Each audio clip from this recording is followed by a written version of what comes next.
अध्यात्म प्राप्त करने के लिए तीन कृपाओं की बड़ी आवश्यकता होती है। पहली कृपा ईश्वरीय कृपा, दूसरी कृपा गुरु कृपा और तीसरी कृपा निज कृपा। जब और जहां तीनों कृपाएं उपलब्ध होती हैं वहां सच्चा अध्यात्म प्राप्त होता है। जीवन मुक्त अवस्था इसी जीवन काल में प्राप्त हो सकती है। पहली ईश्वरीय कृपा, परमात्मा की सबसे बड़ी कृपा हमें उपलब्ध है। ईश्वर ने दया कृपा कर हमको मनुष्य योनि प्रदान की है। 84 लाख योनियां हैं। मनुष्य योनि एक ऐसी योनि है जिसमें परमात्मा ने हमें कर्म करने का अधिकार दिया, स्वाधीनता दी।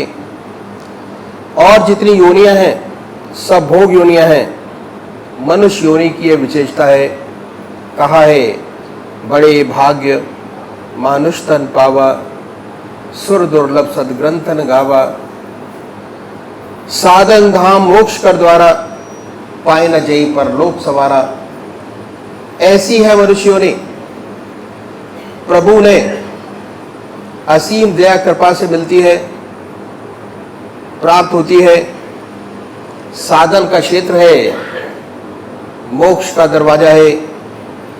सब ग्रंथों ने, महर्षियों ने, महात्माओं ने इसकी बुरी बुरी प्रशंसा की है। बड़ा सुंदर अवसर है परमात्मा ने हमें दिया। हमें मनुष्य योनि दी है, हमें विवेक बुद्धि दी है, कर्म करने की स्वाधीनता दी है। अगर हम चाहें तो ईश्वरीय कृपा, गुरु कृपा द्वारा हम अपने जीवन का सच्चा लक्ष्य प्राप्त कर सकते हैं। इसी जीवन में जीवन मुक्त अवस्था प्राप्त कर सकें और ज्योति से ज्योति एकाकार हो सके, ये अवसर हम सबको प्राप्त है। पहली कृपा ईश्वरीय कृपा हम सबको परमात्मा ने दी। दूसरी कृपा, करोड़ों व्यक्ति संसार में हैं, लेकिन हजार पीछे 999 मनुष्यों की बुद्धि शारीरिक बुद्धि है। हम शरीर को ही सब कुछ समझ बैठे हैं। ये शरीर ही उनके लिए सब कुछ है। सुबह से लेकर शाम तक, रात्रि तक इस शरीर की चिंता में ही समय जाता है। संसार की चिंता, दुनिया की चिंता, समाज की चिंता में हमारा सारा समय व्यतीत हो जाता है। ये चिंतन हमें रहता है सुबह से शाम तक कि कैसे हमारी पोजीशन बढ़े, कैसे हमें मान प्राप्त हो, कैसे दूसरी बात हम माने, कैसे वैभव प्राप्त हो, कैसे धन का संचय हो। सांसारिक चिंता में इस शरीर के लिए हमारा समय जाता है। जब परमात्मा की विशेष कृपा होती है तब मनुष्य सोचता है कि मैं वास्तव में क्या हूँ, मेरे जीवन का वास्तविक लक्ष्य क्या है। क्या यही है जैसे और जीव जंतु पैदा हुए, मैं भी पैदा हुआ, खाऊं पीऊं और सांसारिक व्यवहार करते कीड़े मकोड़ों की तरह चला जाऊं। ऐसा जब परमात्मा की बड़ी विशेष कृपा होती है तब मनुष्य के हृदय में जिज्ञासा पैदा होती है। हम देखते हैं मनुष्य आया चला गया, अर्थी जाते देखते हैं। दिल में एक ख्याल पैदा होता है क्या हम भी मरेंगे। फिर ये देखते हैं कि जो आया है वह जाता है। ये भी देखते हैं कि बच्चा भी मरता नजर आता है, बुढ़ा भी मरता नजर आता है और जवान भी मरता नजर आता है। क्षणिक वैराग्य पैदा होता है और ज़्यादातर तो जहाँ दाह संस्कार हुआ उसके बाद फिर दुनिया में वैसे के वैसे वापस आ जाते हैं। ईश्वर की बड़ी विशेष कृपा होती है तब जिज्ञासा पैदा होती है तब ये जिज्ञासा पैदा हुई कि हम अपने आप को जाने, मैं क्या हूँ, ये संसार क्या है, इस दुनिया में आया, इस जीवन का मकसद क्या है, सत्य क्या है, इसे जानने की अभिलाषा पैदा होती है, प्राप्त करने की अभिलाषा हृदय में जागृत हो जाती है, जिसे हम जिज्ञासा कहते हैं। जब तक जिज्ञासा है तब तक जीवन है। परमात्मा की विशेष कृपा होती है तो हजार पीछे किसी किसी व्यक्ति में ये जिज्ञासा पैदा होती है। वास्तव में जो हम सामने नजर आ रहे हैं यही सब कुछ नहीं है। शरीर सब कुछ नहीं, हमारे 3 शरीर हैं। 3 शरीरों से मिलकर हमारी जो पर्सनैलिटी है वह बनी है। हमारा अस्तित्व 3 शरीरों का है। पहला है स्थूल शरीर, जिसमें 10 इंद्रियां हैं।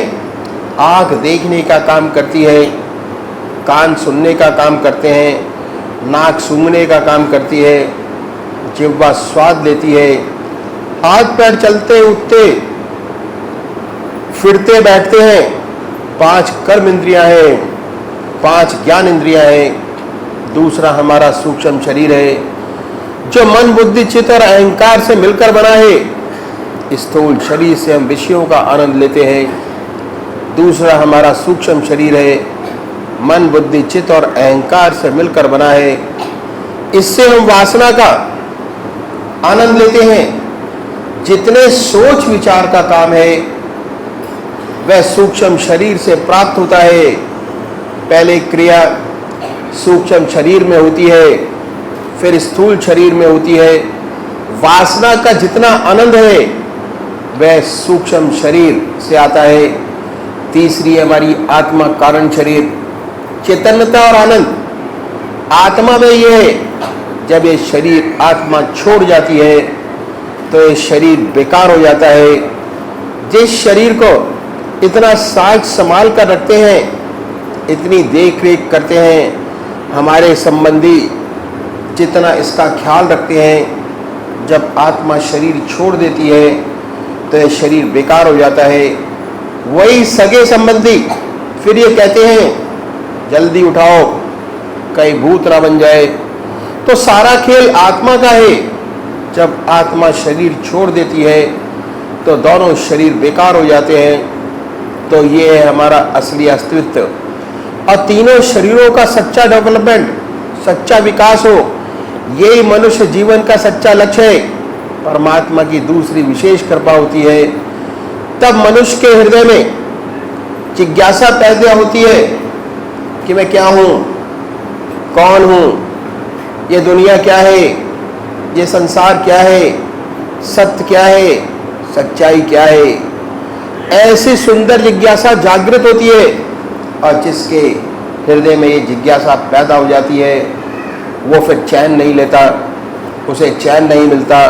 संसार छोड़ता है, दुनिया छोड़ता है, कंदराओं में, पहाड़ों में, जंगलों में खाक छानता रहता है कि कैसे सत्य का अनुभव हो, कैसे सत्य प्राप्त हो। ये प्रभु की जब दूसरी कृपा होती है तब होता है। मुझे महाभारत का एक सुंदर किस्सा याद आ गया जो मैं आपके सामने रखूंगा। जब पांडव जीत गए, कौरवों का नाश हो गया, धृतराष्ट्र जो कौरवों के पिता थे हस्तिनापुर में रहने लगे अपने भतीजे युधिष्ठिर के साथ। बहुत दुखी रहते, सोचते रहते 100 पुत्र थे, इतना बड़ा राजपाट था, 100 के 100 चले गए, राजपाट सब खत्म हो गया। इसी सोच में पड़े रहते। इनके जो भाई थे विदुर सन्यासी थे। एक बार विदुर जी घूमते घूमते हस्तिनापुर आ गए। हस्तिनापुर आकर जब उन्होंने अपने भाई की ऐसी दशा देखी तब बहुत दुखी हुए और सोचा कि मनुष्य जीवन तो बड़ी मुश्किल से मिलता है, ये वृद्ध अवस्था है। तब चल पड़े, कुछ भरोसा नहीं। और फिर कितने वर्षों तक इसी काल चक्र में पड़े रहना, जीना मरना, जीना मरना। बहुत दुखी हुए और ये अवसर देखते रहे कि कब ऐसा अवसर मिले कि मैं अपने भाई को जिताऊं और इन्हें सादे सीधे रास्ते पर लगाऊं। संत लोग समय का इंतजार करते हैं, सही समय पर वार करते हैं ताकि खाली न जाए। देखते रहते हैं कि कब साधक तैयार हो गया, तभी सच्चा ज्ञान ले सकता है। इसी इंतजार में रहे। 3 दिन से ज्यादा कई ठहरते नहीं थे। सन्यासी थे, उनका धर्म था एक स्थान पर 3 दिन से ज्यादा न ठहरे, लेकिन क्योंकि बड़े भाई का मामला था इसीलिए ज्यादा रुकना पड़ा। रुक गए और समय का इंतजार देखते रहे। एक रोज उन्होंने देखा कि धृतराष्ट्र का मूड अच्छा है, स्वभाव ठीक है, प्रसन्नचित है। अच्छा अवसर जानकर उन्होंने धृतराष्ट्र से बात करते करते कहा कि भाई साहब, मैं आपको एक बड़ा सुंदर अनुभव सुनाता हूँ अपना। धृतराष्ट्र ने कहा कि बड़ी अच्छी बात है। उन्होंने अपना अनुभव बताया, कहा कि मैं सन्यासी हूँ और सन्यासी के नाते हमारा काम देहाटन का है।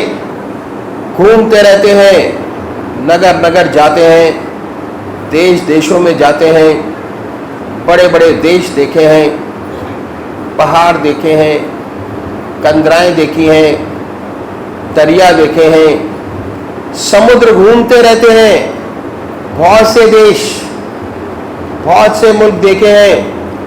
और बोले एक बार घूमते घूमते मैं असम के जंगलों से निकल गया और असम के जंगलों में इतनी लंबी लंबी घास होती है, इतने घने जंगल कि उसमें हाथी भी छिप जाए, इतने घने जंगल होते हैं। एक जब मैं असम गया तब एक पगडंडी से जा रहा था।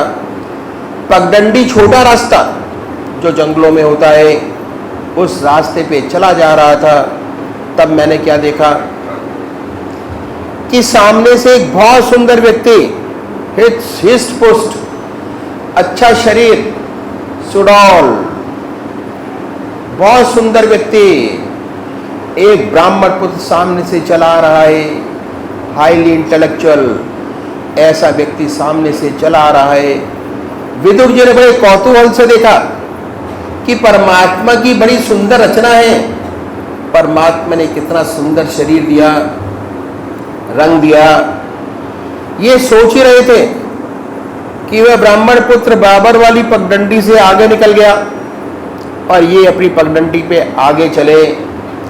थोड़ा आगे चले तो उन्हें एक धमाके की आवाज सुनी, जैसे कोई चीज गिरती है, आवाज हुई।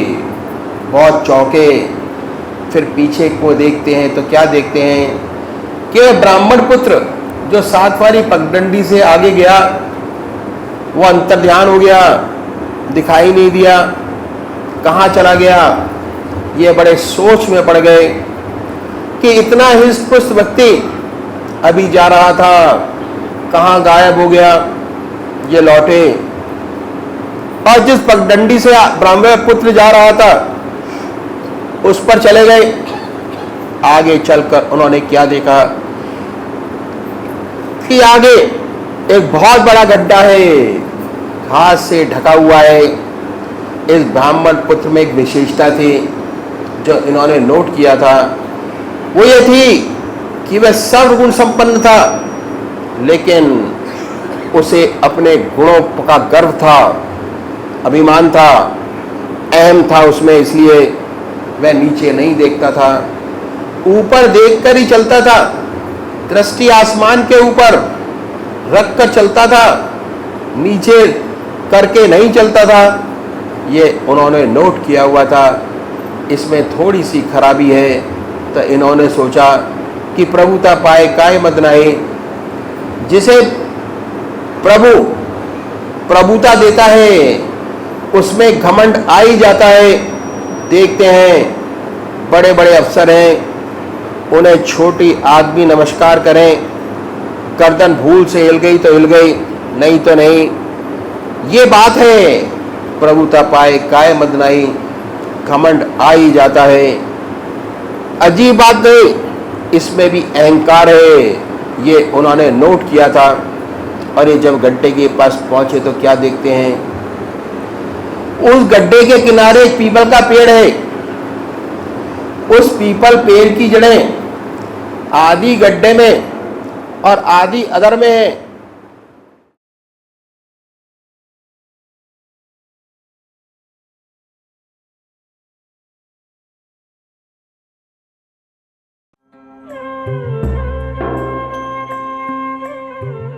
ध्यान योग के कार्यक्रम आनंद योग से निशुल्क जुड़ने के लिए संपर्क करें 9810239677।